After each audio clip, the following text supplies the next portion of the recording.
Mas esses acontecimentos, catastróficos por um lado e inevitáveis por outro, é que deram condições para que a vida e o planeta sejam o que são hoje.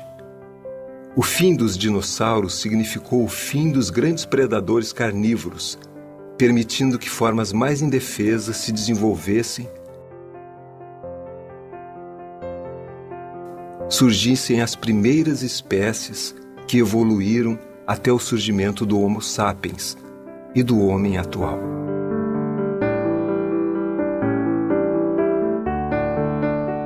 Os dinossauros surgiram, então, há 230 milhões de anos, no período Triássico, se diversificaram, atingiram seu ápice no Jurássico, o Jurassic Park, e, por volta de 65 milhões de anos, uma catástrofe praticamente acabou com eles. E essa catástrofe, ao que tudo indicam as evidências, foi causada pela queda de um meteorito, que tem evidências de uma grande cratera no Golfo do México, que teria causado uma grande catástrofe em nível mundial, que acabou praticamente com todos os grandes dinossauros, os dinossauros mais famosos. Mas se a gente considerar que as aves são dinossauros, então na verdade eles continuam aí. As aves são aqueles dinossauros que conseguiram sobreviver a essa grande catástrofe de 65 milhões de anos atrás. O tempo ficou feio naquela época. Não quero nem lembrar. Ao longo da sua história, a Terra passou por vários eventos de eras glaciais e todos os efeitos, digamos, catastróficos em relação à vida. Durante eras glaciais, a temperatura média do planeta diminui, o nível dos oceanos baixa muito devido ao acúmulo de gelo, e esse gelo vem da evaporação da água dos oceanos. Se não tivesse havido aquele impacto do meteoro, o asteroide, no final da era mesozoica, provavelmente nós não estaríamos aqui, o mundo ainda seria dos dinossauros, não é? Então, ao longo de toda a história da Terra, aconteceram vários eventos fortuitos desses, E certamente eles vão ocorrer de novo no futuro. Alternâncias entre períodos de aquecimento global e depois resfriamento global, impactos de meteoros, todos esses fenômenos vão continuar acontecendo ao longo do futuro da Terra e certamente vão afetar o desenvolvimento da vida. As causas das extinções, existem muitas teorias, inclusive uma que eu publiquei, que é sobre o papel das infecções, em relação principalmente à megafauna sul-americana, que se extinguiu algum tempo após a chegada dos imigrantes da América do Norte.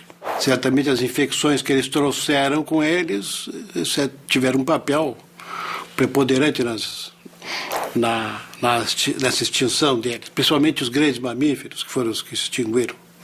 De modo que é muito difícil de prever o que vai acontecer, qual o grupo orgânico que virá depois do homem, porque nós um dia passaremos em um outro grupo. Pode-se dizer assim que os grupos orgânicos, eles crescem, atingem um máximo de desenvolvimento, depois eles entram em declínio, mas a vida segue em frente. Um outro grupo ocupa aquele lugar e vai adiante.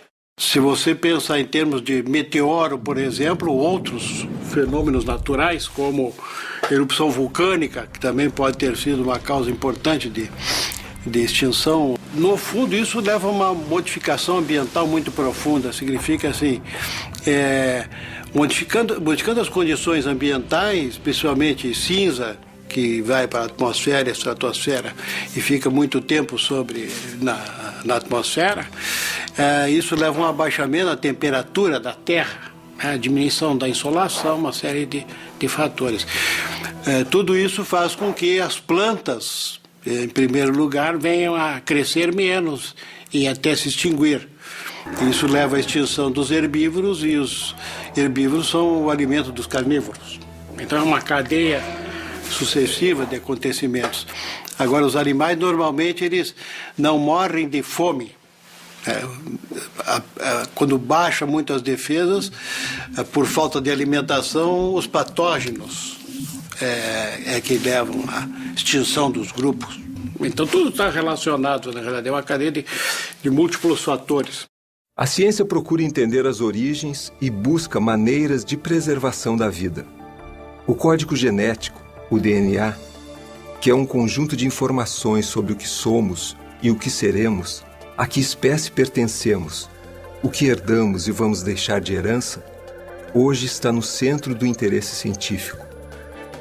Pesquisas sobre esse código criam esperanças e curiosidades. A possibilidade de reconstituir um ser vivo a partir do seu código genético foi muitas vezes tema de filmes de ficção, despertando nossa imaginação.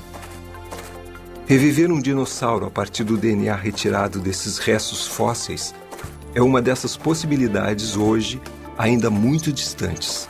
Já se descobriu ossos de tiranossauro que deu para tirar amostras de matéria orgânica. Então foi possível recuperar células sanguíneas, né, e proteínas de tiranossauro. Agora, daí a conseguir reconstituir um DNA completo de um dinossauro e a partir desse DNA reconstituir um dinossauro é uma grande distância.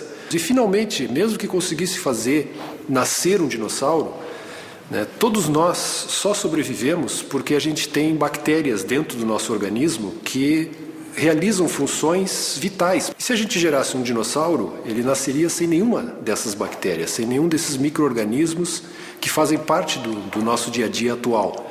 Então, em resumo, cada organismo ele pertence à sua época. Pelo menos por enquanto, né? É uma grande ideia, mas para um filme. Já pensou eu, um artista de cinema? Quem diria, hein? Uma forma de reviver os grandes vertebrados pré-históricos é a computação gráfica. No cinema de algumas décadas atrás, os dinossauros que nos assustavam e impressionavam, hoje, parecem bonecos de brinquedo. Atualmente, cada vez mais realistas, os dinossauros virtuais nos deixam sentir, viver e temer a era que eles viveram. O processo de reconstrução virtual, ele começa a partir da análise do fóssil que vai ser desenvolvido e da descrição que é feita pelo pessoal da paleontologia. Então, o processo de reconhecimento de um novo fóssil, né, que é coletado, após essa preparação mecânica e estudo anatômico detalhado, vai se partir para uma comparação, né, com tudo que já foi publicado de artigo científico na literatura sobre organismos semelhantes a esse nosso fóssil. E com isso, então, a gente consegue, com base nas feições da anatomia óssea, saber se ele é parecido ou se ele é diferente dos fósseis já conhecidos e aí, então, definir se a gente está tratando de uma nova espécie ou de uma espécie já conhecida que pela primeira vez apareceu, por exemplo, aqui no Rio Grande do Sul. Nós pegamos e vamos analisar cada pedaço desse fóssil, cada osso. Eu vou analisar as inserções musculares e a partir disso, a partir de um estudo de anatomia comparada com outros animais que vivem atualmente, se vai compor o animal. E também fazer estudos biomecânicos, a parte de como caminhava, como se mexia, o que comia, tal. Então, todo o material que estiver disponível a gente vai assimilar. Para começar a reconstituição, a primeira coisa que se faz é colocar, no caso, em várias vistas ortogonais, colocar modelos que vão servir de base para a construção do animal. É criada uma forma poligonal básica e depois dessa forma ela vai ser partida e vai ser subdividida de acordo com a anatomia para poder permitir a animação mais tarde, para que corresponda exatamente à locomoção, ao jeito de atacar, ou de se mexer, ou de sobreviver, como esse bicho vivia, até se tiverem pegadas desse bicho também. A partir das pegadas a gente pode saber qual é a velocidade. Então eles já vêm com toda a parte, vamos dizer, mais específica da paleontologia, cada detalhe que tem, que vai deixar o bicho mais real. Computadores cada vez mais poderosos permitem reconstruir de modo virtual esses animais. Fazer uma reconstrução digital de um animal desses é um processo muito demorado, que na realidade ele pode variar de uma semana até um mês ou 2 para cada animal. Eu acho que a reconstrução virtual ela ajuda a uma melhor compreensão do que foi o animal, de como ele vivia, etc. Quer dizer, tu tem uma via de duas mãos. Na verdade, tu tem os dados que são fornecidos pelo pessoal da paleontologia e os próprios programas 3D permitem testar certas teorias ou testar certo tipo de parametrização ou até de movimentação, seja de músculo, seja de ossos, e que isso, fazendo o somatório de todos esses parâmetros no computador, ele é possível de ver o bicho como um todo.